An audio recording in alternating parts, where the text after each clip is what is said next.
To the FAA issuing an emergency order banning U.S. airlines from flying over Tehran-controlled airspace. Several airlines, including United, British Airways, and more, now rerouting flights away from the airspace over the Strait of Hormuz. John Bolton will head to Israel next week for regional security talks. Let's bring in retired Navy Lieutenant Commander Tom Callender and former Naval Intelligence Officer Don Bramer. First to you, Don. The U.S. does have several options short of a full war if Iran continues to escalate. Can you spell them out? What do you think they are?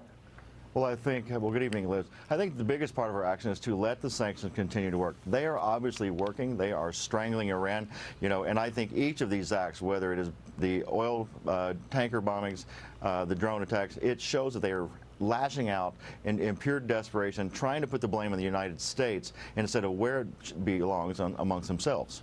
You know, Commander Callender, Mr. Bramer just made an important point. Watching the coverage of this, it's as if the president is to blame here and not Iran.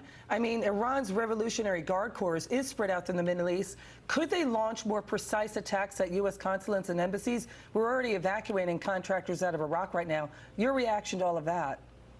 Yes, Liz, thank you for having me on this evening. I think it's a prudent action by the United States to remove our contractors from Iraq. I mean, Iran has already taken other actions through proxies in the Saudi Arabia, and we can expect them to potentially do that in Iraq. They've been doing that asymmetric through these proxies, so removing those contractors is a good, safe move by the U.S. at this time. And Don, to Commander Callender's point, Iran is now saying it could have taken out a manned, in other words, people on a U.S. spy plane that was near the drone. It chose not to shoot down that target. That's aggressive behavior there, right?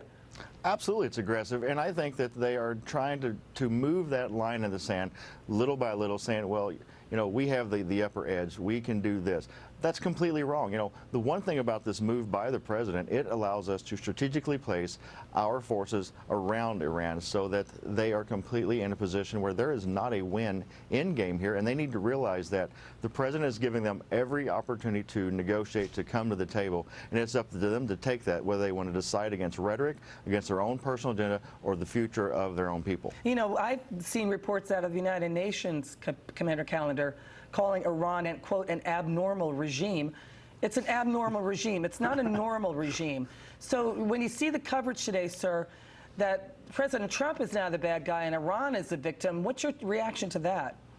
I think this is a case of, some of the media, and even we see, some of the Democratic members of Congress, whichever action President Trump took, they were going to find fault with it. I think the president took the exact correct action, as Don said earlier, by calling off the strike. He actually warned Iran through Oman, according to some reports, to let them know that this was imminent, but he was willing to talk.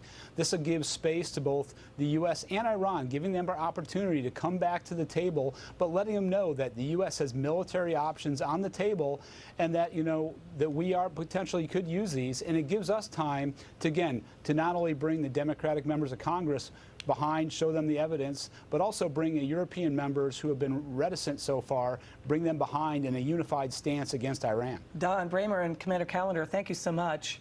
Thank you.